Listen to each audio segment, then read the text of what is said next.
Hey everyone, Catherine Avery here of Productivity by Design.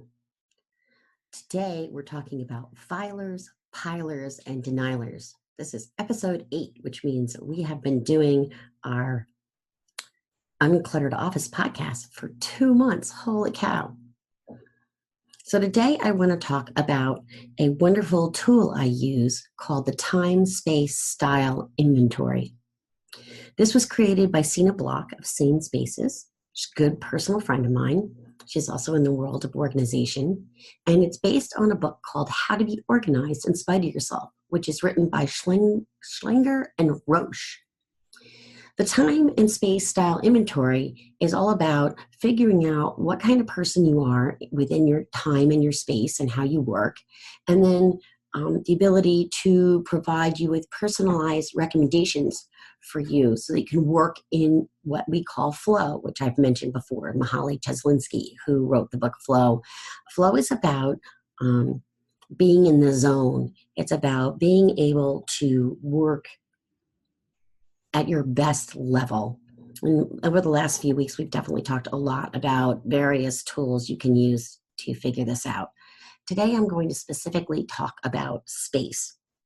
And Sina has broken down space into 3 categories: arranging your space, how you assign value to the various items within your space, and how you tolerate disorder. So the very first category we're going to talk about is the everything out, nothing out category. And this is within arranging space.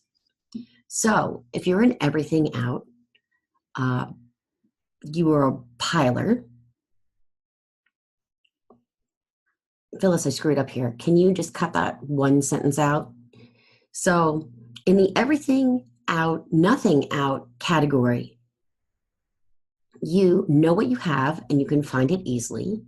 You create a supportive and productive environment, and you figure out what you're going to keep out versus what you're going to put away. So let's start with the everything out, folks, also known as pilers, which is me. So everything out, folks, tend to be very visual. We want visual cues. We want to know exactly where things are. We want to touch them. We want to see them. We want to be able to put our hands on them immediately. And we don't love things put away. Now, just so you know, you can be parts of an everything out and a nothing out, and I am. So in the nothing out area, I am a person who has a whole lot of stuff stashed in my closet, and we'll talk about all that in a minute. But let's start with my everything out piece and your possible everything out piece. So here's some things you might say if you're an everything out person. Out of sight is out of mind. Geez, there's no point in me putting this away when I'm just going to use it again. You know what? I'll just put this here temporarily. I'll forget to do this if I don't leave it out so I can see it.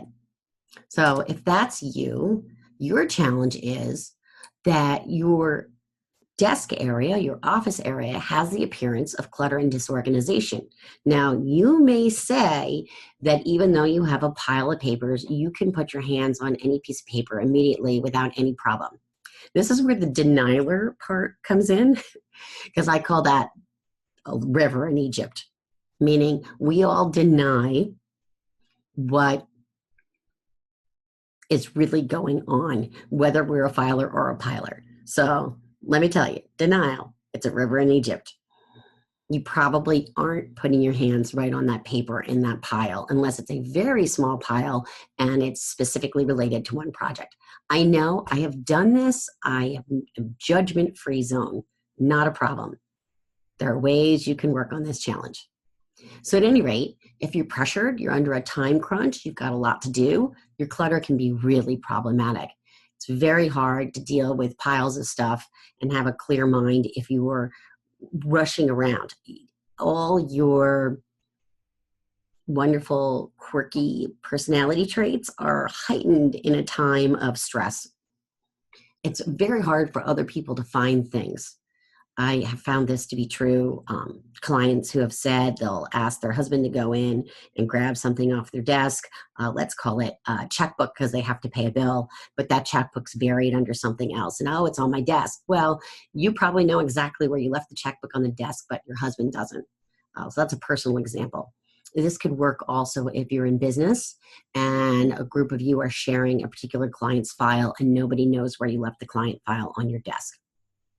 You may not have a system for all of those files. You may say that your piles are separated out in certain ways, but really maybe it's not as systematic as you think.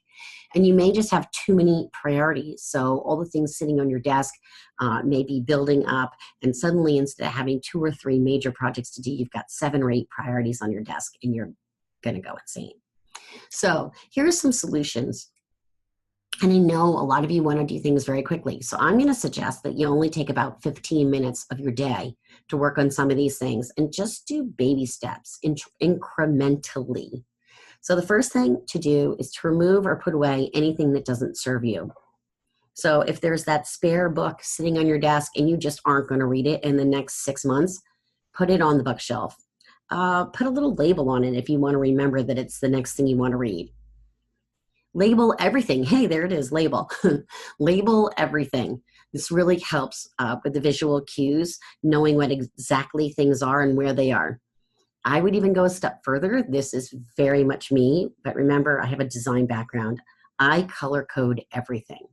So in my calendar, in my scheduler, both online and then on my large calendar that I keep on my wall, everything is color coded. So client work is a green sticky, or in the computer on Google Calendar, it's a green box. I don't know how else to describe it. The time that's blocked out is done in green. Networking is blue. Things that I do regularly are various shades of pink, orange, and yellow, such as blog posts, e-zines, this podcast, any videos I do, etc.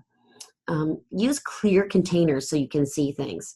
So if you're buying desk accessories, make sure those containers are clear so you can see through them, or translucent, so that you have a sense of you're able to visualize it, even if you're really not looking at it right this minute. I always suggest magazine holders to my clients. This worked amazingly for one of my clients who's got various people who come in and work with her on a regular basis, and they are there, say, a couple days a week or a couple days a month. She has magazine holders, and they are vertical. And what you do is you put everything that has to do with that person in their work. Say it's your bookkeeper or your marketing person. And when they come, they just pick that magazine holder up and they're ready to go to work. This is an amazing tool for people like me who are pilers. It really allows us to see things, but keep it contained and less cluttered. Make sure that you give your items a home and return them to that home after use. So what I mean by this is that your books on your bookshelf, your extra supplies in a storage closet, etc. Use your wall space for your various reminders. I have all kinds of reminders on my wall so that I can see them readily, including the calendar with those color-coded to-do items. And make sure you have a basic sorting system for anything coming in. So the key thing here is you want to set up systems that allow you to move forward like right now. So when today's stuff comes into your inbox, make sure you look through it and you're going to do 3 things: file it, act, or toss it. Those are your 3 options. Okay, let's talk about nothing out, also known as filers. So with nothing out, folks, they want no clutter in their visible spaces. But their arch nemesis could be that they could be a stasher. So what is a stasher? A stasher is someone who just shoves things in a drawer or closet and figures they'll deal with it later. So if you're in nothing out, you may be saying things like, a clear desk is a sign of a clear mind. I feel much calmer when I put things away. Oh, please don't open that closet or drawer. It's a mess. Oh, geez, company is coming. I'll just stash this here for now. I know that if it looks neat, my space is organized. Interestingly enough, your challenges are surprisingly similar to the piler. You're going to need to do many of the same things. So you have that cluttered and disorganization appearance, but it's hidden behind closed doors. If you're pressured, it's the same drill. You're going to be going through the drawer, frantically looking for stuff, going crazy. Other people are still going to find it hard for you to find things, and you're going to need a system. So what I would suggest for you is to have very labeled filing systems so that when you put things away, you know exactly where they're going. You want to make sure you have a planning and scheduling tool that works for you. It's really important that you don't make, and I've made this mistake, and I have clients who've made it, a miscellaneous or other folder, because it is so easy just to stash things in that folder instead of filing them properly. So look, I'm going to give you one little out here, and it's one I use. I have a to be filed folder, but I also have a system whereby every Friday afternoon I go through that to be filed folder and I put it away. So that's the only kind of folder I'm going to let have that runs under the category of miscellaneous or other. You're going to want portable storage so you can put it out of sight. So that might be a rolling bin with a bunch of supplies that you roll into a closet and you roll out as needed. And you want to compartmentalize everything. So that's it. Those are your filers, your pilers, and your denialers. We're all denialers in one way or another. But there are lots of systems out there. There are lots of ways I could help you to get going with your office space, whether you're a filer or a piler. I would be delighted. So I hope this has helped you today to get a sense of what the very first category of the time and space style inventory is. I'll be doing the space ones over the next few weeks. We're going to have a surprise visit from Sina Block, where she and I will be discussing the value of this tool and how it works.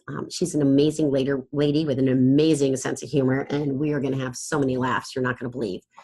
So once again, Catherine Avery, productivitybydesign.com. Until next time, can't wait to see you in a successful office environment that supports you. Have a great day.